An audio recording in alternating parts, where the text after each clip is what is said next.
कल्पना जी life style में आपका स्वागत है। आप सभी को अवगत है कि दीक्षा प्रशिक्षण 25 अन्य कोर्स भी हम लोगों को करना है, जो 1 जनवरी 2021 से 31 मार्च 2021 तक पूर्ण करने हैं। कोर्स 1 से कोर्स 14 तक हम वीडियो के माध्यम से डाल चुके हैं। आप इसकी मदद से कोर्स को आसानी से पूर्ण कर सकते हैं। कोर्स 15 प्राथमिक कक्षाओं में बोलने का कौशल, इसमें भाग 1 से 5 तक की सभी प्रश्नोत्तरी के उत्तर कुछ इस तरह से हैं। अगर आप चाहते हैं कि बेसिक से संबंधित सभी जानकारी आपको एक ही प्लेटफॉर्म पर प्राप्त हो तो आप चैनल को सब्सक्राइब जरूर कर लें। वीडियो जानकारी पूर्ण व उपयोगी लगे तो इसे लाइक ज़रूर करें और अपने दोस्तों में शेयर करें। चैनल पर पहली बार जुड़े हैं तो सब्सक्राइब जरूर कर लें। Thank you. हमें सभी 25 कोर्स की लिंक प्राप्त हो चुकी हैं। इससे हम कोर्स को ओपन कर सकते हैं। अगर किसी कारण से ना खोले तो हम कोड के माध्यम से भी कोर्स को खोल सकते हैं। इसका कोड है S3B5S7। इस कोड को हमें दीक्षा ऐप के सर्च वाले ऑप्शन पर टाइप करना है।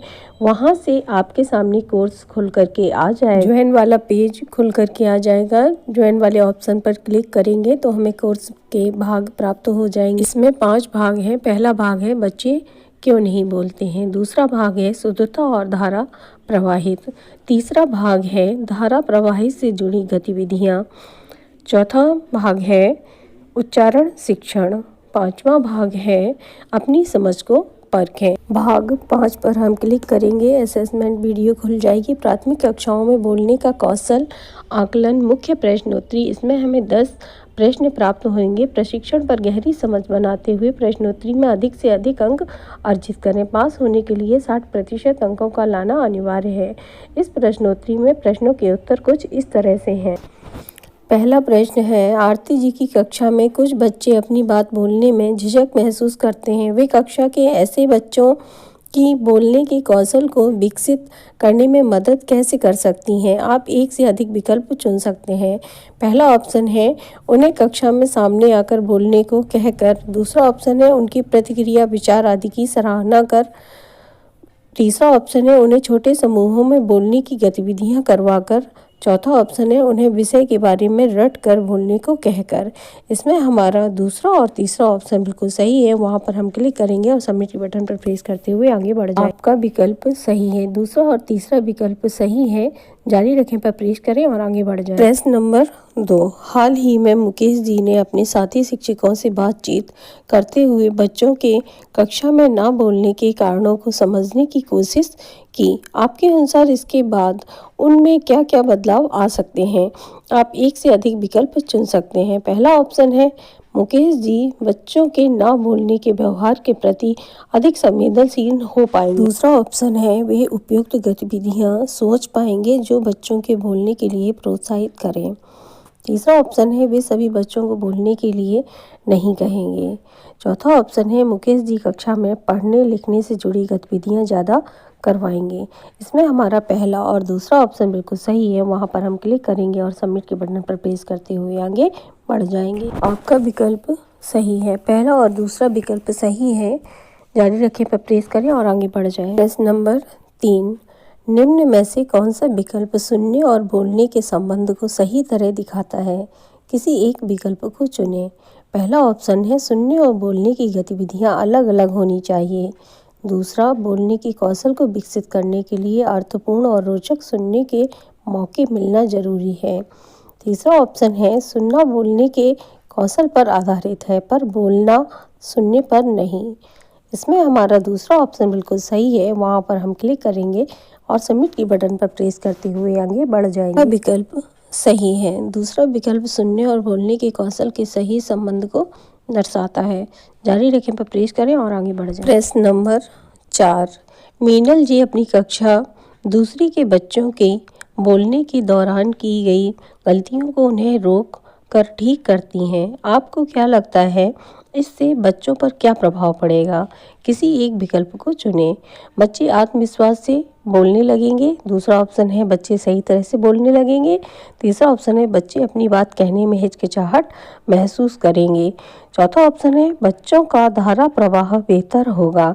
इसमें हमारा तीसरा ऑप्शन बिल्कुल सही है। वहां पर हम क्लिक करेंगे और सबमिट के बटन पर प्रेस करते हुए आगे बढ़ जाए। आपका विकल्प सही है, जारी रखें पर प्रेस करें और आगे बढ़ें। प्रश्न नंबर 5, निम्न में किस बच्चे की बोलते हुए धारा प्रवाहिता को बेहतर कहा जा सकता है? किसी एक विकल्प को चुनें।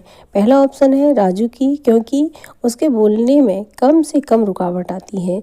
दूसरा रमन की, क्योंकि वह भाषा के नियमों का सही इस्तेमाल कर पाता है। तीसरा ऑप्शन है रीमा की, क्योंकि वह बोलते हुए सही शब्दों का चुनाव करती है। चौथा ऑप्शन है राधिका की, क्योंकि वह बोलते हुए हर शब्द पर जोर देती है। इसमें हमारा पहला ऑप्शन बिल्कुल सही है, वहाँ पर हम क्लिक करेंगे और सबमिट के बटन पर प्रेस करते हुए आगे बढ़ जाएंगे। का विकल्प सही है। पहला विकल्प धारा प्रवाहित को दर्शाता है, साथ ही महत्वपूर्ण शब्दों पर न कि सभी शब्दों पर जोर देना धारा प्रवाहिता को दर्शाता है। जारी रखें पर प्रेस करें और आगे बढ़ जाए। प्रश्न नंबर 6, अगर आप अपनी पहली कक्षा के बच्चों को रोचक और अर्थपूर्ण बोलने के मौके देना चाहते हैं तो निम्न में से कौन सी गतिविधियां सबसे उपयुक्त रहेंगी? आप एक से अधिक विकल्प चुन सकते हैं। पहला ऑप्शन है बच्चों को प्रस्तुति को याद करके बोलने को कहना। दूसरा ऑप्शन है बच्चों को समूह में कोई कहानी सुनाने को कहना। तीसरा ऑप्शन है बच्चों को समूह में चित्र पर बातचीत करने के मौके देना। यहाँ पर हमारा दूसरा और तीसरा ऑप्शन बिल्कुल सही है, वहाँ पर हम क्लिक करेंगे और सबमिट के बटन को प्रेस करते हुए आगे बढ़ जाएंगे। आपका विकल्प सही है। इस पेज को हम ध्यान से पढ़ लेंगे और जारी रखें पर प्रेस करके आगे बढ़ जाएंगे। प्रश्न नंबर 7, अरमान जी अपने कक्षा 5 के बच्चों को प्रस्तुति करने से पहले विषय की बारे में जानकारी इकट्ठा करने को कहते हैं, साथ ही बोले जाने वाले बिंदुओं की सूची बनाने के लिए प्रोत्साहित करते हैं। आपके अनुसार इससे क्या होगा? आप एक से अधिक विकल्प चुन सकते हैं। पहला ऑप्शन है बच्चे परिस्थिति को याद कर पाएंगे। दूसरा ऑप्शन है बच्चे यह समझ पाएंगे कि उन्हें क्या बोलना और किस क्रम में बोलना है। तीसरा ऑप्शन है बच्चों का बोलते हुए प्रवाह बेहतर होगा। चौथा ऑप्शन है बच्चों का लिखने का कौशल विकसित होगा। इसमें हमारा दूसरा और तीसरा ऑप्शन सही है, वहाँ पर हम क्लिक करेंगे और सबमिट के बटन को प्रेस करते हुए आगे बढ़ जाए। विकल्प सही है। दूसरा और तीसरा विकल्प सही है, जारी रखें पर प्रेस करें और आगे बढ़ जाए। प्रश्न नंबर 8, वाद विवाद की गतिविधि बोलने के कौशल को बढ़ाने में काफ़ी मदद कर सकती है। इसके क्या कारण हो सकते हैं? आप एक से अधिक विकल्प चुन सकते हैं। बच्चे एक दूसरे की बात सुनकर उस पर उपयुक्त प्रतिक्रिया दे पाएंगे। दूसरा ऑप्शन है बच्चे एक दूसरे की बात को काट कर बोलना सीखेंगे। तीसरा ऑप्शन है बच्चों को एक विषय के बारे में अपने विचार साझा करने का मौका मिलेगा। इसमें हमारा पहला और तीसरा ऑप्शन बिल्कुल सही है, वहाँ पर हम क्लिक करेंगे, सबमिट के बटन को प्रेस करते हुए आगे बढ़ जाएं। आपका विकल्प सही है, जारी रखें पर प्रेस करें और आगे बढ़ जाएं। प्रश्न नंबर 9, आपके प्राथमिक कक्षाओं के बच्चे कई बार मैं जा रही हूँ की जगह में मैं जा रही हूँ बोल देते हैं। ऐसे में आप क्या करेंगे? सबसे उपयुक्त एक विकल्प को चुनें। पहला ऑप्शन है हमेशा उनकी इस गलती को नज़रअंदाज करेंगे। दूसरा ऑप्शन है उनकी बात को सही उच्चारण के साथ दोबारा कहेंगे और उनका ध्यान उस पर दिलाएंगे। तीसरा ऑप्शन है मिनिमल पेयर से जुड़ी गतिविधियां करवाएंगे। इसमें हमारा दूसरा ऑप्शन बिल्कुल सही है, वहाँ पर हम क्लिक करेंगे और सबमिट के बटन को प्रेस करते हुए आगे बढ़ जाएगा। विकल्प सही है। इस पेज को ध्यान से पढ़ लेंगे और जारी रखें पर प्रेस करें, आगे बढ़ें। प्रश्न नंबर 10, नारंग जी बच्चों को कक्षा में नाटक करवाते हैं ताकि बच्चों का बोलने का कौशल विकसित हो। नाटक की गतिविधि बच्चों को क्या क्या सीखने में मदद कर सकती है? आप एक से अधिक विकल्प चुन सकते हैं। पहला ऑप्शन है सपाट आवाज़ में बोलना। दूसरा ऑप्शन है बात में उपयुक्त जगह पर ठहराव देना। तीसरा ऑप्शन है कुछ मुख्य शब्दों पर जोर देना। इसमें दूसरा और तीसरा ऑप्शन बिल्कुल सही है, वहाँ पर क्लिक करेंगे, सबमिट के बटन को प्रेस करते हुए आगे बढ़ जाए। आपका विकल्प सही है। दूसरा और तीसरा विकल्प सही है। इस पेज को ध्यान से पढ़ेंगे और जारी रखें पर प्रेस करें और आगे बढ़ जाए। आगे का पेज खुलकर आता है, धन्यवाद। उसके बाद पुष्टि करें आप इस कंटेंट को छोड़ना चाहते हैं।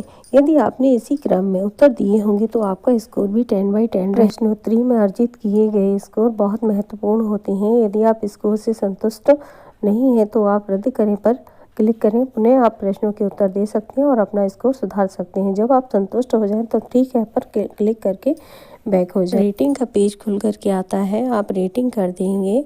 भाग 5 अपनी समझ को परखें। आपने इस मॉड्यूल को समाप्त कर दिया है। आपने कोर्स प्राथमिक कक्षाओं में बोलने का कौशल सफलतापूर्वक पूर्ण किया। यदि आपको हमारी वीडियो जानकारीपूर्ण या उपयोगी लगी हो तो उसे आप लाइक ज़रूर करें और अपने दोस्तों में शेयर करें। चैनल से पहली बार जुड़े हैं तो उसे सब्सक्राइब जरूर करें। अपना उपयोगी कीमती वक्त देने के लिए व चैनल को ढेर सारा प्यार, स्नेह, आशीर्वाद देने के लिए थैंक यू।